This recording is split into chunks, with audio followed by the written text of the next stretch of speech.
गरीब माँ की दो गोरी तीन काली बेटियों की विदाई। कुमकुम स्टोव में हवा भर रही होती है, लेकिन स्टोव गैस में मिट्टी का तेल खत्म हो जाता है, जिसके चलते खाना नहीं बना पाते। अरे ये क्या, स्टोव चूल्हा तो जल ही नहीं रहा है, लगता है मिट्टी का तेल खत्म हो गया है।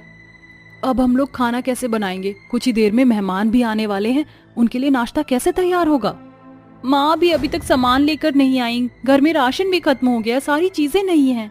तभी यशोदा आ जाती है। क्या हुआ, तुम तीनों परेशान क्यों हो? ये देखो मैं थोड़ा सामान लेकर आ गई हूँ, इससे नाश्ता बना लेना। अरे माँ देखो ना, मिट्टी तेल खत्म हो गया है, स्टोव चूल्हा कैसे जलाऊंगी अब? हे भगवान, मिट्टी तेल को भी अभी खत्म होना था। चलो तुम बाकी की तैयारियां करो, मैं अभी मिट्टी तेल लेकर आती हूँ। यशोदा मिट्टी तेल लेने के लिए घर से निकल ही रही होती है कि तभी पंडित मेहमानों के साथ उसके द्वार पर खड़ा हो जाता है। अरे यशोदा बहन, कहाँ जा रही हो? देखो मेहमान तो आ गए हैं, इनके लिए इंतजाम वगैरह कर रखा है या नहीं? अरे आप लोग आ गए, चलो अंदर आ जाओ। यशोदा उन्हें अपने गरीब घर में बैठाती है और उसके बाद फौरन मिट्टी का तेल लेने निकल जाती है। कुछ ही देर में यशोदा मिट्टी का तेल ले आती है। यशोदा चुपचाप अपनी तीनों सांवली बेटियों से जाकर कहती है, ये लो जल्दी से नाश्ता बनाकर ले आना, तब तक मैं मेहमानों से बातें करती हूँ। यशोदा घर पर आए हुए लड़के और लड़के वालों से बातें कर रही होती है। तभी उसकी तीनों बेटियां कुछ ही देर में नाश्ता लाकर सभी के आगे रख देती हैं। ये मेरी तीनों बेटियां हैं, इनकी ही शादी करनी है।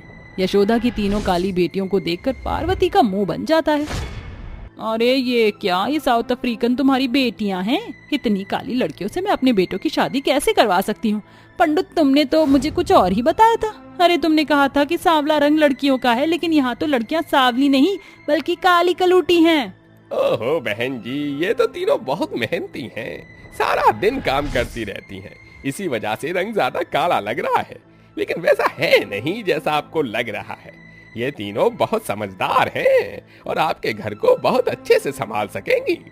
अरे मोहल्ले वाले इन तीनों को देखेंगे तो पूरे मोहल्ले की नजर उतर जाएगी। ना जी ना, मैं ये रिश्ता नहीं कर सकती। ऐसा कहकर पार्वती वहाँ से चली जाती है, जिसके बाद बेचारी यशोदा अपने सर पर हाथ मारती रह जाती है। चिंता क्यों करती हो बहन, एक ना एक दिन आपकी बेटियों के लिए बहुत अच्छे घर से रिश्ता आएगा और आपकी बेटियां खुश भी रहेंगी, ये मेरा आपसे वादा है। पंडित के जाने के बाद वहाँ पर श्रेया और आरजू आ जाती हैं। तो क्या रहा, रिश्ता तय हुआ या नहीं? इनके हाव भाव देखकर लग तो नहीं रहा जैसे इनका रिश्ता पक्का हो गया, और पता नहीं कब तक हमारे सर पर यूं ही बैठी रहेंगी। तुम दोनों अपना मुंह बंद रखो, वैसे ही उन तीनों पर पता नहीं क्या बीत रही है। तुम दोनों उनके जले पर नमक छिड़कने आ गई हो। श्रेया और आरजू अपनी माँ की बात सुनकर चुप रह जाती हैं। तभी यशोदा अपनी तीनों बेटियों से कहती है, देखो तुम तीनों मायूस मत हो, ये रिश्ता पक्का नहीं हुआ तो क्या हुआ, एक ना एक दिन तुम्हारा रिश्ता पक्का जरूर होगा, ये मेरा तुमसे वादा है। कुमकुम अपनी माँ की बात सुनकर रोने लगती है। माँ, ये 11वां रिश्ता हमारा फेल हो गया। हर बार रिजेक्ट होने के बाद कितना बुरा लगता है, हम आपको बता नहीं सकते। माँ, हमारी शादी होने से रही, आप इन दोनों की शादी करवा दीजिए, इन्हें तो कोई भी पसंद कर लेगा। वो तो है ही, कम से कम हम तुम्हारी तरह काली तो नहीं है। और वैसे भी माँ को हमारे लिए लड़के ढूंढने की जरूरत नहीं है, हम दोनों ने अपने लिए लड़के ढूंढ लिए हैं। जैसे ही तुम तीनों की शादी होकर तुम यहाँ से चली जाओगी, वैसे ही हम भी अपनी पसंद के लड़कों से शादी करके चले जाएंगे। चलो अच्छी बात है, कम से कम तुमने अपने आगे के बारे में सोचा तो सही। हमारी तरफ कोई लड़का तो देखना भी पसंद नहीं करता। बोलते हुए पूनम अपनी आंखों में पानी ले आती है, जिसके बाद वो तीनों घर के कामों में लग जाती है। यशोदा को अपनी तीनों सांवली बेटियों के लिए बहुत बुरा लगता है। एक दिन यशोदा काम करने के लिए अपने मालिक के घर जा रही होती है। तभी रास्ते में उसे एक पत्राचार दीवार पर छपा हुआ नजर आता है। शादियां ही शादियां, अपनी जैसी मर्जी बेटियों के लिए लड़के ढूंढने में हमें संपर्क करें।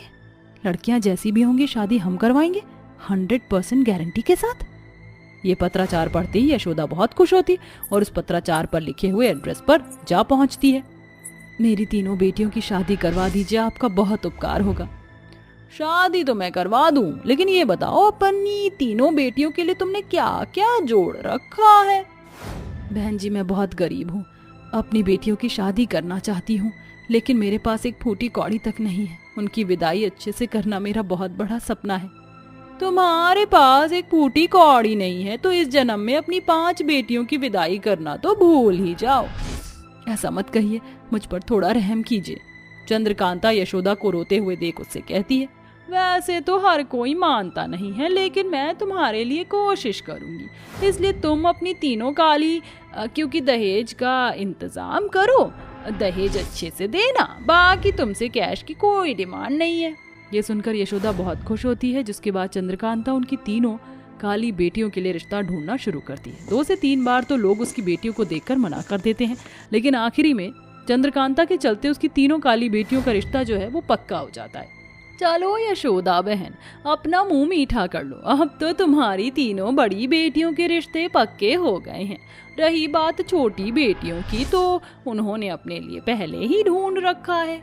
हाँ, हम सुंदर हैं इसलिए हमारे पीछे लड़के भागते हैं। हमारी बड़ी बहनें इतनी काली हैं कि लड़के उनसे दूर भागते हैं। चुप करो तुम दोनों और जाओ जाकर काम करो। यशोदा की तीनों बड़ी बेटियों को अपनी छोटी बहनों के ताने बहुत चुभते हैं, लेकिन वो तीनों कुछ नहीं कहती। से ही देते देते यशोदा जैसे तैसे करके अपनी तीनों बेटियों की शादी की तैयारियां कर रही होती है, और इन्हीं के बीच उसे अपने मकान के कागजात गांव के मुखिया के पास गिरवी रखने पड़ते हैं। मुखिया साहब, मेरी तीनों बेटियों की शादी होनी बहुत जरूरी है। अब उनकी उम्र हो गई है, ये कागजात अपने पास रख लो और मुझे पैसे दे दो।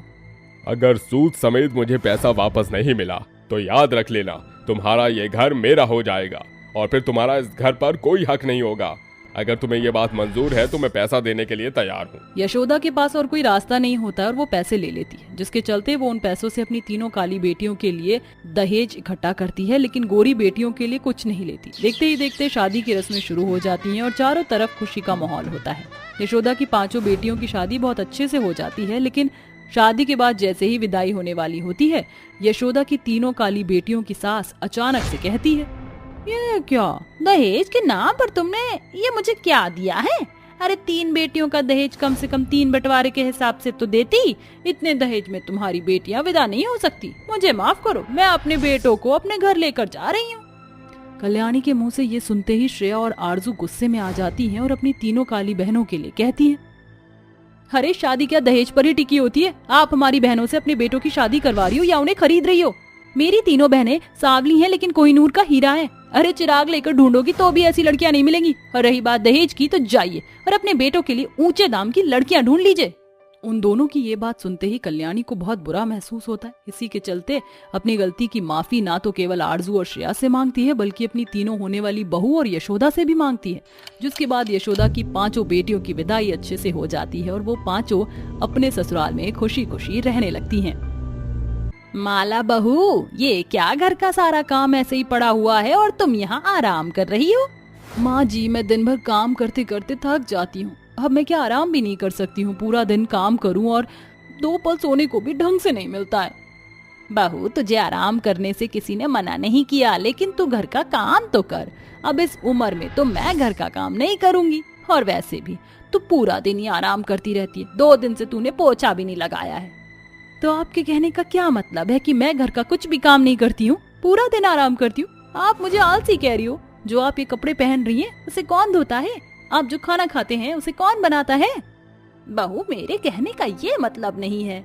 आप रहने दीजिए माँ जी, पता नहीं मेरे माँ बाप ने कैसे घर में मेरी शादी कर दी।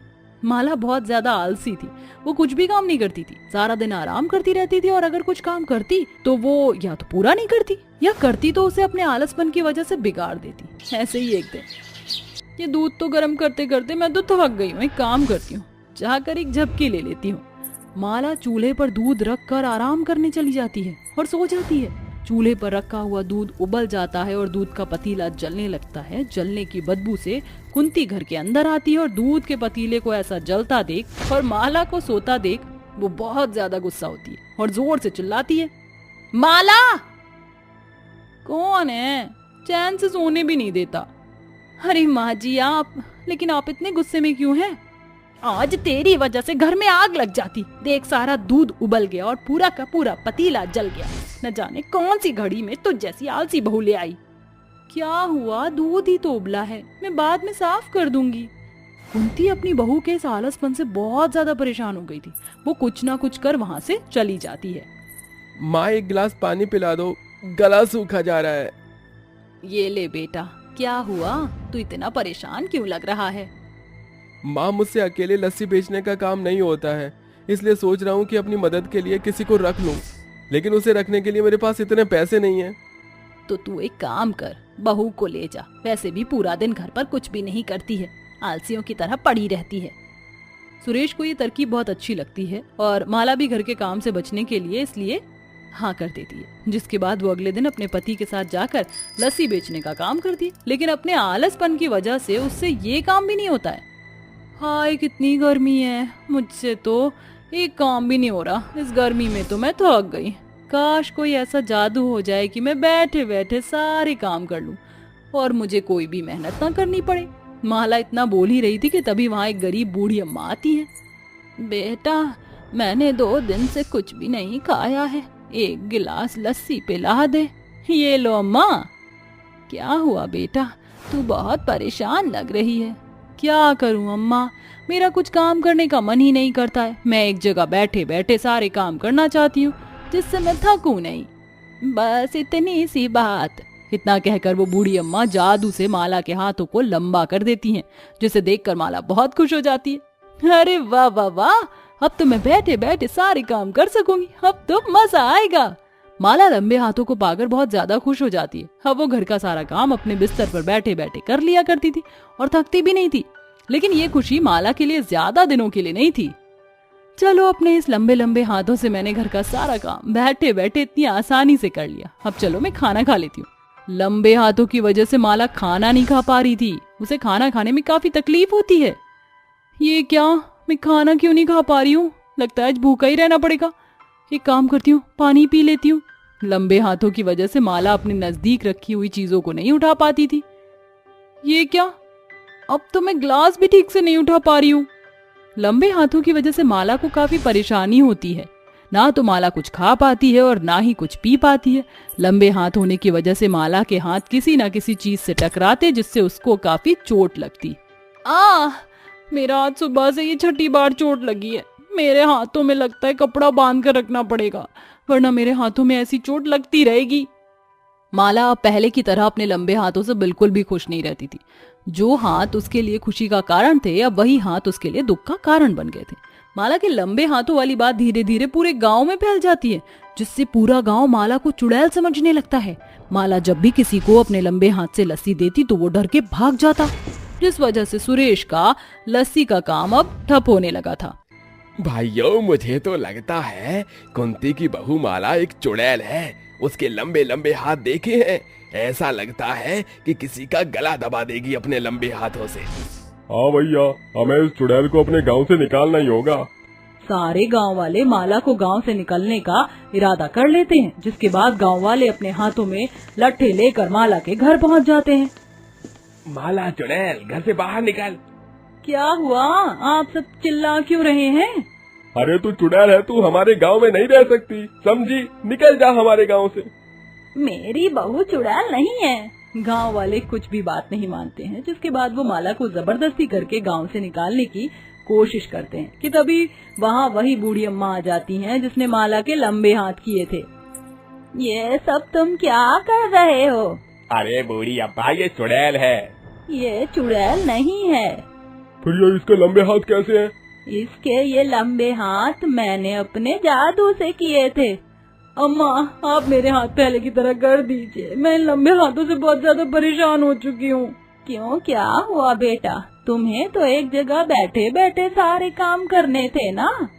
नहीं अम्मा, अब मुझे समझ आ चुका है कि कभी कामचोरी नहीं करनी चाहिए। अपनी कामचोरी की आदत की वजह से आज मेरी ये हालत है। इन लंबे हाथों की वजह से पानी तक नहीं पी पाती हूँ। मुझे ये लंबे हाथ नहीं चाहिए। इन लंबे हाथों की वजह से पूरा गांव मुझे चुड़ैल समझ रहा है। आप मेरे हाथ पहले की तरह कर दीजिए। माला को अब अपनी गलती का एहसास हो चुका था। माला को रोता देख बूढ़ी अम्मा माला के हाथ पहले की तरह कर देती हैं। मेरे हाथ ठीक हो गए, आप सब मुझे माफ कर दीजिए। मैंने सबक सीख लिया है, अब मैं कभी भी कामचोरी नहीं करूंगी। सब माला को माफ कर देते हैं, जिसके बाद माला अपना सारा आलसपन छोड़ देती है।